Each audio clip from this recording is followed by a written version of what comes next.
அனைவருக்கும் வணக்கம். சற்று முன் தமிழக அரசால் வெளியிடப்பட்ட ஜூலை 31 முதல் அமல்படுத்தப்படும் முக்கியமான 12 அறிவிப்புகள் பற்றிய விரிவான விளக்கத்தை இவ்வீடியோவில் காணலாம். வீடியோவை கடைசி வரை ஸ்கிப் செய்யாமல் பார்க்கவும்.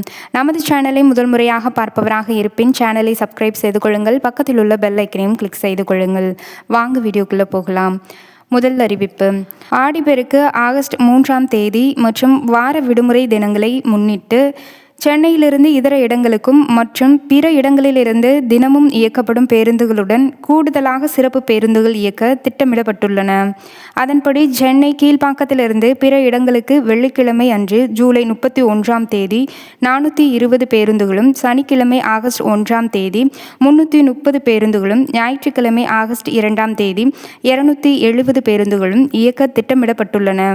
அதேபோல சென்னை கோயம்பேடிலிருந்து பிற இடங்களுக்கு வெள்ளிக்கிழமை அன்று 120 பேருந்துகளும், சனிக்கிழமை அன்று 120 பேருந்துகளும், ஞாயிற்றுக்கிழமை அன்று 55 பேருந்துகளும் பெங்களூர், திருப்பூர், ஈரோடு, கோயம்புத்தூர் ஆகிய இடங்களில் இருந்தும் பல்வேறு இடங்களுக்கு 200 சிறப்பு பேருந்துகளும் இயக்க திட்டமிடப்பட்டுள்ளன.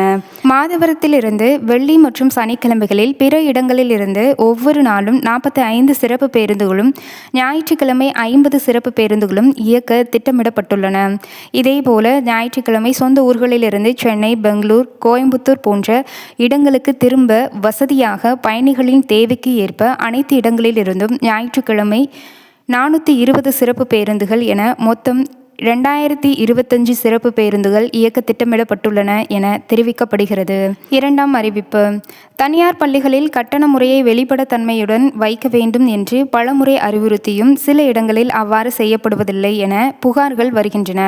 எனவே தனியார் பள்ளிகளின் கட்டண விவரத்தை கண்காணிக்க தமிழக முதலமைச்சரான விஜயிடம் அனுமதி பெற்று கல்வியாளர்கள் மற்றும் ஓய்வு பெற்ற நீதிபதி ஆகியோர் அடங்கிய சிறப்பு குழு அமைக்கப்படும் என தமிழக பள்ளி கல்வித்துறை அமைச்சரான ராஜ்மோகன் தெரிவித்துள்ளார். மூன்றாம் அறிவிப்பு. தமிழகத்தில் ரேஷன் அட்டைதாரர்கள் தங்களது அட்டைகள் ரத்து செய்யப்படுவதை தவிர்க்க ஜூலை 31ஆம் தேதியாகிய இன்று கடைசி நாள். உடனடியாக KYC எனும் விரல்ரேகை பதிவை மேற்கொள்ள வேண்டும் என்று அறிவுறுத்தப்பட்டுள்ளது. குடும்ப அட்டைதாரர்களின் உண்மைத்தன்மையை கண்டறிந்து தகுதியானவர்களுக்கு மட்டுமே பொருட்கள் தங்கு தடையின்றி கிடைப்பதை உறுதி செய்யும் நோக்கில் கூட்டுறவு மற்றும் நுகர்வோர் பாதுகாப்புத்துறை இந்த நடவடிக்கையை மேற்கொண்டுள்ளது. எனவே இதுவரை கைரேகை பதிவை செய்யாத பயனாளிகள் அனைவருமே தங்களுக்கு அருகிலுள்ள நியாய விலை கடைகளுக்கு உடனடியாக சென்று தங்களின் பயோமெட்ரிக் விவரங்களை புதுப்பித்துக் கொள்ளுமாறு கேட்டுக்கொள்ளப்படுகிறார்கள். தவறும் பட்சத்தில் ரேஷன் கார்டுகள் தற்காலிகமாகவோ அல்லது நிரந்தரமாகவோ நீக்கப்பட வாய்ப்புள்ளதாகவும் தகவல்கள் வெளியிடப்பட்டுள்ளது. நான்காவது அறிவிப்பு. பெரும் முதலாளிக்கு மட்டுமே வாய்ப்பு கிடைக்காமல் அனைவருக்கும் வாய்ப்பு கிடைக்க வேண்டும் என்ற முறையில் கோவில் பணிகளுக்கு புதிய டெண்டர் வழிகாட்டு நெறிமுறைகள் கொண்டு வரப்பட்டுள்ளன. அனைத்து கோவில்களுக்கும் டெண்டர் விண்ணப்பங்களில் ஒரே மாதிரியான படிவங்கள் கொண்டு வந்திருக்கிறோம். 40 நாட்களாக ஆய்வு செய்து நடவடிக்கை எடுத்துள்ளோம் என தமிழ் மற்றும் ஆங்கில மொழியில் கொண்டு வந்து இருக்கிறோம் என்றும், இந்து சமய அறநிலைத்துறையின் அனைத்து டெண்டர்களும் இனி ஆன்லைனிலேயே நடக்கப் போகிறது என்றும், இனிமேல் அனைத்து கோவில்களுக்கும் பார்க்கிங், மொட்டை போடுதல் கடைகள் அமைப்பது உள்ளிட்டவற்றிற்கு பொதுவான டெண்டர் முறை கொண்டுவரப்பட உள்ளது என்றும், ஆன்லைனில் டெண்டர்களுக்கான ஒப்பந்த புள்ளி கோருவது நடக்கும் என்றும், அதற்கான ஏலமும் ஆன்லைனிலேயே நடக்கும் என்றும் இந்து சமய அறநிலைத்துறை அமைச்சரான ரமேஷ் அவர்கள் அறிவித்துள்ளார். ஐந்தாவது அறிவிப்பு. தமிழ்நாட்டுக்கு 15 நாட்களுக்கு 3500 கன அடி வீதம் 4.5 TMC தண்ணீர் திறக்க கர்நாடக அரசுக்கு காவிரி ஆணையம் உத்தரவிட்டுள்ளது. ஏற்கனவே காவிரி ஒழுங்காற்று குழு நீர் திறக்க பரிந்துரைத்த போதே கர்நாடகம் மறுத்திருந்தது. பற்றாக்குறை கால நீர் பங்கீட்டு திட்டப்படி தமிழ்நாட்டுக்கு தண்ணீர் திறக்க காவிரி ஆணையம் உத்தரவிட்டுள்ளது. ஆறாவது அறிவிப்பு.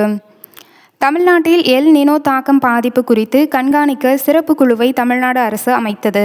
நடப்பாண்டில் தென்மேற்கு பருவமழை கடுமையாக பாதிக்கப்பட்டுள்ள நிலையில் குழு அமைக்கப்பட்டுள்ளது. தமிழகத்தில் எல் நினோவின் தாக்கத்தால் பாதிப்புக்கு உள்ளாகும் பகுதிகளை கண்டறிந்து அங்கு எடுக்கப்பட வேண்டிய முன்னெச்சரிக்கை நடவடிக்கைகள் தொடர்பான ஆலோசனைகளை அரசுக்கு வழங்க சிறப்பு குழு அமைக்க அரசாணை பிறப்பிக்கப்பட்டுள்ளது. ஏழாவது அறிவிப்பு. தமிழ்நாடு அரசு பள்ளிகளில் 4,23,000 மாணவர்கள் புதிதாக சேர்ந்துள்ளதாக பள்ளி கல்வித்துறை அறிவித்துள்ளது. 1ஆம் வகுப்பில் 2,94,209 மாணவர்களும், 2 முதல் 8ஆம் வகுப்பு வரை 88,515 மாணவர்களும் அரசு பள்ளிகளில் சேர்ந்துள்ளனர். 8வது அறிவிப்பு. நடப்பு நிதியாண்டிற்கான வருமான வரி கணக்கு தாக்கல் செய்வதற்கான அவகாசம் இன்று ஜூலை 31ஆம் தேதியுடன் நிறைவடைகிறது. அந்த கெடுவுக்குள் கணக்கு தாக்கல் செய்ய தவறுபவர்கள் ஆகஸ்ட் 1 முதல் அபராத கட்டணம் செலுத்த நேரிடும். மேலும் தாமத தாக்குதலுக்கான கூடுதல் சட்ட விதிகளுக்கும் அவர்கள் உட்பட வேண்டியிருக்கும் என்பதால் உரிய நேரத்திற்குள் தாக்கல் செய்வது அவசியமாகிறது. 9வது அறிவிப்பு.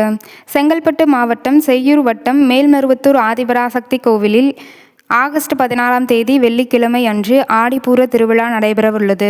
இதையொட்டி செங்கல்பட்டு மாவட்டத்திற்கு ஆகஸ்ட் 14ஆம் தேதி உள்ளூர் விடுமுறை அறிவித்து மாவட்ட ஆட்சியர் வீரப்பன் உத்தரவிட்டுள்ளார்.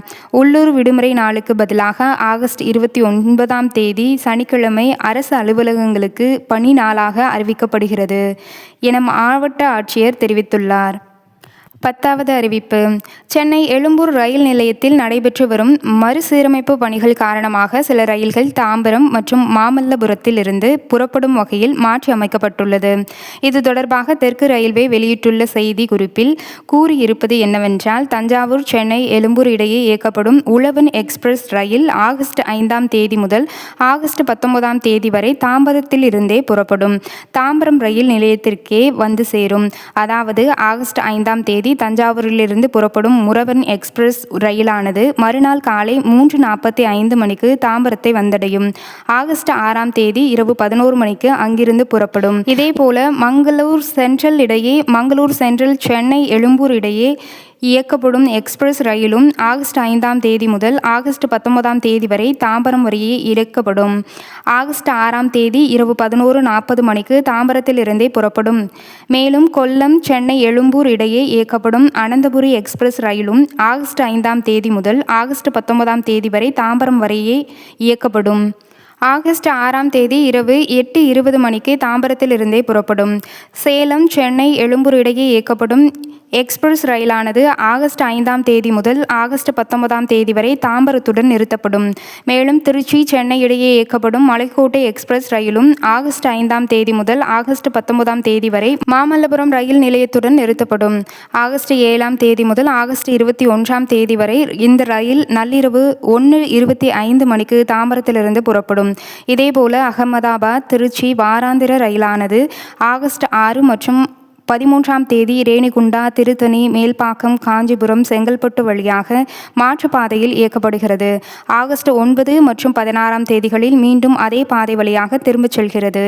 இவ்வாறு அதில் கூறப்பட்டுள்ளது. 11வது அறிவிப்பு. வானிலை ஆய்வு மையம் வெளியிட்டுள்ள அறிக்கையில் தமிழக கடலோர பகுதிகளில் கீழ்மட்ட வளிமண்டலத்தில் ஒரு பலவீனமான காற்றழுத்த தாழ்வு பகுதி நிலவுகிறது. இதன் காரணமாக இன்றும் நாளையும் கோயம்புத்தூர், நீலகிரி மற்றும் தேனி மாவட்டங்களில் ஓரிரு இடங்களில் கனமழை பெய்யக்கூடும். மேற்கு தொடர்ச்சி மலை மாவட்டங்களில் ஓரிரு இடங்களில் மிதமான மழை பெய்யக்கூடும். ஏனைய தமிழகத்தில் ஓரிரு இடங்களில் புதுவை மற்றும் காரைக்கால் பகுதிகளிலும் லேசான மழை பெய்யக்கூடும். இது 2ஆம் தேதி மற்றும் 3ஆம் தேதி மேற்கு தொடர்ச்சி மலை மாவட்டங்களில் ஓரிரு இடங்களில் மிதமான மழை பெய்யக்கூடும். ஏனைய தமிழகத்தில் ஓரிரு இடங்களில் புதுவை மற்றும் காரைக்கால் பகுதிகளிலும் லேசான மழை பெய்யக்கூடும். கடைசி அறிவிப்பு. கூடுதல் மின்கட்டண புகார் தொடர்பான மின் இணைப்புகளை மறு கணக்கீடு செய்ய மின்வாரியம் உத்தரவிட்டுள்ளது. ஜூலை மாதத்தில் பல்வேறு இடங்களில் அதிக மின்கட்டணம் வந்ததாக நுகர்வோர் புகார் எழுப்பினர். மே மாதத்தை விட ஜூலையில் 3.7 லட்சம் மின் இணைப்புகளுக்கு கூடுதல் கட்டணம் வந்தது உறுதியானது. புகாரை எடுத்து ஆய்வு செய்ததில் மின் கணக்கீட்டில் குளறுபடி நடந்ததும் அம்பலமாகியுள்ளது. 5-6 இடங்களில் மட்டுமே மின் கணக்கீட்டில் குளறுபடி ஏற்பட்டதாக அமைச்சரான நிர்மல்குமார் கூறியிருந்தார். சாதாரண பயன்பாட்டுக்கே கூடுதல் கட்டணம் வந்துள்ளதாக எழுந்த புகாரை எடுத்து மறு கணக்கீடு செய்ய உத்தரவிடப்பட்டுள்ளது. இத்துடன் இத்தகவல் நிறைவடைகிறது. இது போன்ற மாநில மற்றும் மத்திய கவர்மெண்டிலிருந்து வரும் முக்கியமான அறிவிப்புகள் உடனுக்குடன் நோட்டிஃபிகேஷனாக பெற சேனலை சப்ஸ்கிரைப் செய்து கொள்ளுங்கள். வீடியோ பயனுள்ள வகையில் அமைந்திருந்தால் மறக்காமல் லைக் செய்து விடுங்கள். நன்றி, வணக்கம்.